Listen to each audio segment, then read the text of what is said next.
Marilyn, merci de nous accueillir chez toi en Suisse. Alors c'est le premier jour de neige. C'est le premier jour de neige, oui. 16 cm, mais là je crois que ça commence à augmenter. Là. On va bientôt atteindre les 25 cm. Là il fait bien froid, il neige bien fort. Je ne sais pas comment on va repartir, il caille un peu. J'ai un peu de soucis, je dois dire.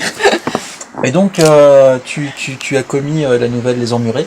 Absolument, oui, tout à fait. Et est-ce que tu pourrais nous parler un peu de cette nouvelle Qu'est-ce que tu as voulu, quel thème as-tu abordé à travers du plomb à la lumière? C'est-à-dire comment tu es passé du plomb à la lumière aux emmurés?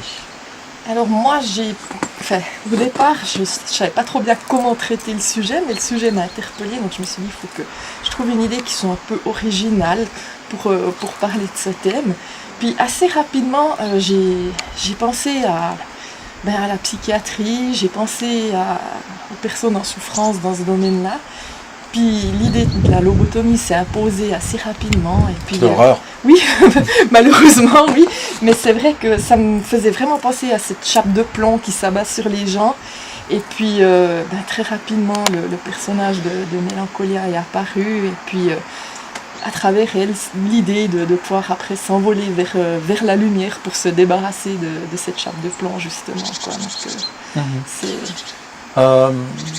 tu es dans le domaine médical ou c'est vraiment un domaine que tu découvrais? Pas du tout, non. C'est vraiment un peu par hasard. C'est vrai que je pense qu'on a peut-être tous vu un film ou une fois entendu parler de lobotomie ou comme ça, mais dans le vol de Sinanit Coucou, par exemple, ou Shutter Island ou ce genre de choses, mais c'était pas du tout un domaine que je connaissais au départ, donc j'ai dû un petit peu me documenter, un petit peu faire des recherches avant. Oui, donc en parlant de recherche, comment tu travailles? Comment tu écris? Est-ce que tu as des rituels avant de commencer à écrire? Non, j'ai pas vraiment de rituel, je dois dire. Non. Mais tu écris chez toi? J'écris un petit peu partout, quoi, en fonction de l'idée qui arrive. Donc j'ai souvent un petit calepin avec moi où je note des idées. Mais j'écris quand même principalement, le travail d'écriture, je le fais chez moi, quoi.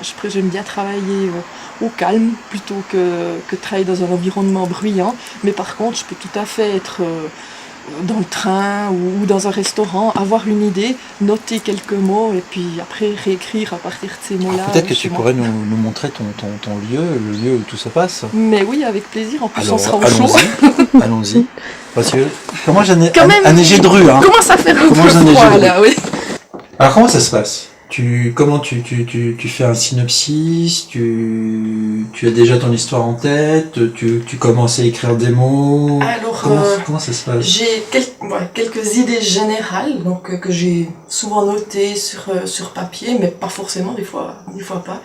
Puis souvent, moi, je commence tout d'abord par écrire l'histoire à la main.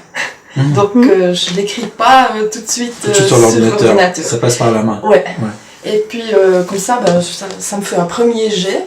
Et puis c'est ce premier jet que je vais après retravailler sur l'ordinateur. Ça me permet de faire aussi une première correction, quoi, de mon travail. Et puis c'est vrai que j'aime bien ce contact entre le stylo et le papier pour commencer. Puis les idées arrivent, je les jette un peu pêle-mêle. Et puis après à l'ordinateur, ça me permet de mettre un peu de l'ordre, de corriger, de ciseler ciseler les phrases, de retrouver un terme qui t'aurait échappé. Absolument, voilà. Quoi. Parce que chaque mot est important. Oui, chaque mot est important, ça permet d'affiner après. Là, au moment de l'écriture sur l'ordinateur, j'ai au moins l'histoire déjà complète, je sais d'où je pars, je sais où je suis arrivée, puis ça permet de réécrire aussi parfois certains passages qui sont peut-être plus cohérents par rapport à l'idée de départ. Donc, un brouillon toujours fait à la main. Oui. Voilà, avec un jet direct, on peut dire. On peut dire ça comme ça, ouais. Une écriture rapide? Oui, illisible pour les autres. Il est totalement illisible pour les autres, même pour moi parfois. Mais c'est vraiment presque spontané, je dirais. C'est vraiment, ça arrive comme ça, les mots, et puis faut que je les mette sur le papier, quoi. Donc c'est vraiment la première phase du travail. Puis après, il y a une phase aussi qui va en même temps que l'écriture sur l'ordinateur, qui est une phase de recherche, surtout là pour le sujet. J'ai dû faire des recherches sur internet pour être sûre j'avais certaines idées, mais affiner davantage, être sûre que j'abordais. Je pense qu'on ne se rend pas on se rend pas compte à quel point la pratique de la lobotomie est une barbarie. C'est vrai parce que, bon, fort heureusement, c'est plus utilisé de nos jours, mais c'est à l'époque où elle était employée, ça paraissait être une chose absolument normale, même encouragée. Donc, on se rendait pas compte. Souvent, même les familles accompagnaient le patient, et puis pour elles, ça paraissait être la solution. Charcot, si tu nous écoutes, hein, excuse-nous. Mais ça paraissait être la solution miracle. Et puis, c'est vrai que la lobotomie a été pratiquée à grande échelle avant qu'on se rende compte de... C'est le moyen d'avoir la paix. Oui, c'est le moyen d'avoir la paix. C'est le moyen d'avoir la paix, c'est-à-dire d'éteindre la flamme. Exactement, mais je pense que le prix à payer pour le patient est quand même lourd, quoi. C'est le prix de son enfermement. Exactement. Il se retrouve non seulement enfermé à l'intérieur d'un hôpital psychiatrique, mais en plus enfermé en lui-même, quoi. Donc coupé de toute sensation, et puis sans aucun espoir de recouvrer ses sensations un jour, quoi. Donc c'est quand même assez dramatique. C'est une forme de meurtre, ouais. Même si la personne est encore en vie, à l'intérieur elle est morte, on peut dire, ouais, effectivement, quoi. C'est un côté assez dramatique, quoi. Heureusement que c'est plus pratiqué. Il faut espérer, disons. Heureusement que la médecine fait des progrès. La médecine fait des progrès, c'est vrai que... On essaye de comprendre. On essaye de comprendre, de mieux comprendre. Mais finalement, beaucoup disent aussi aujourd'hui, est-ce que finalement les antidépresseurs, c'est pas une forme de lobotomie chimique ?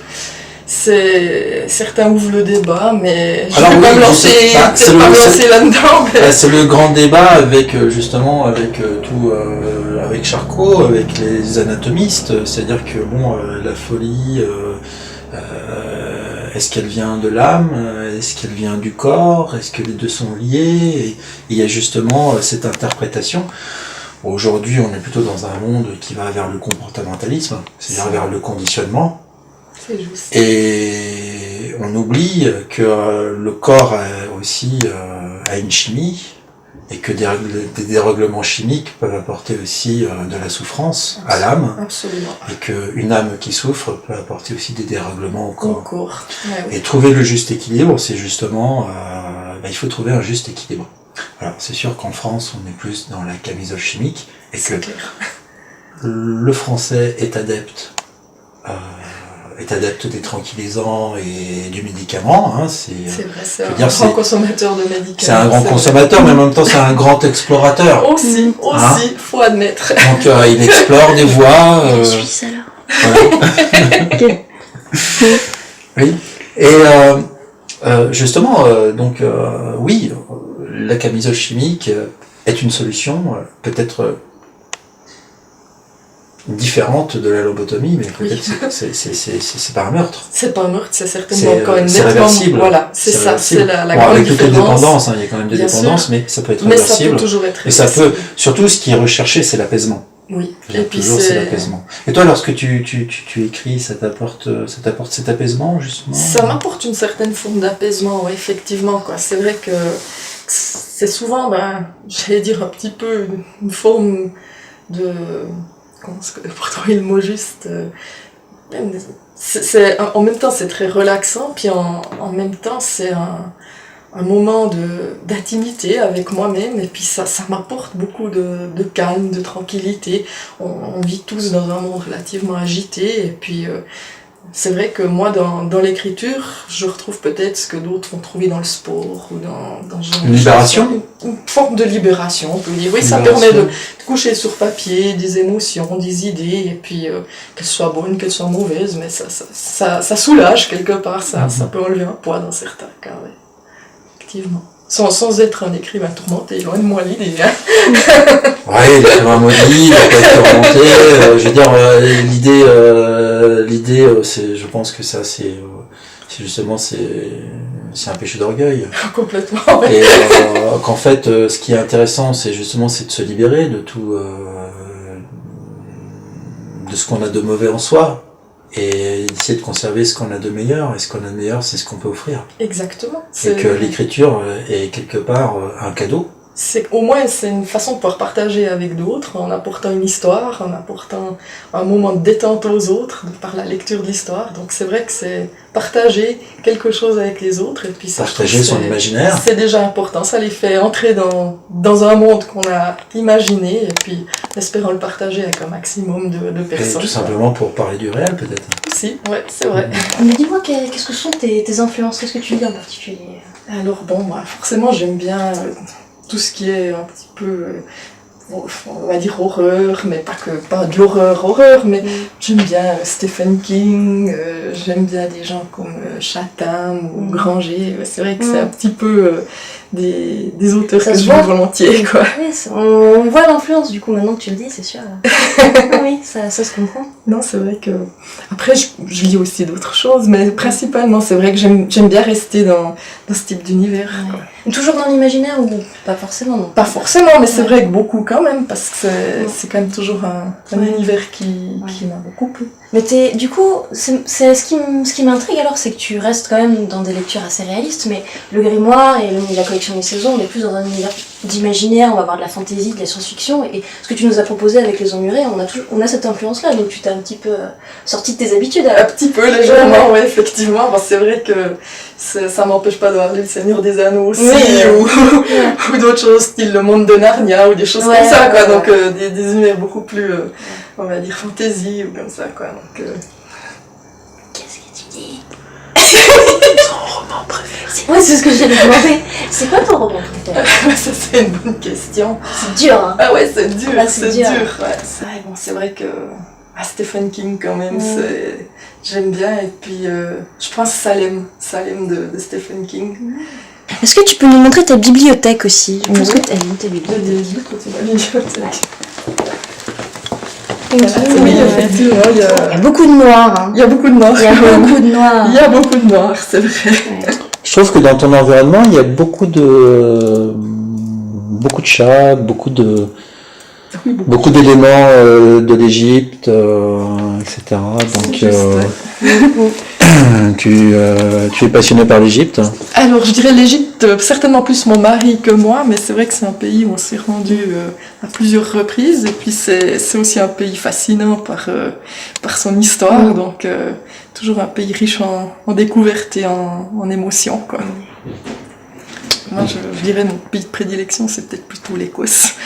Un pays un peu, certes plus froid, mais avec des paysages fabuleux, puis peuplé de légendes aussi. On est tout de suite dans un imaginaire riche. Ouais, mais ça, c'est sûr. Après, les Anglo-Saxons, les Celtes, tout ça, c'est eux qui ont développé, en gros, une grande partie de l'imaginaire de l'Europe telle qu'on l'a. C'est quand même vachement cool aussi. On n'a pas les divinités égyptiennes, mais... Mais il y en a d'autres qui sont intéressantes aussi. Sorcières.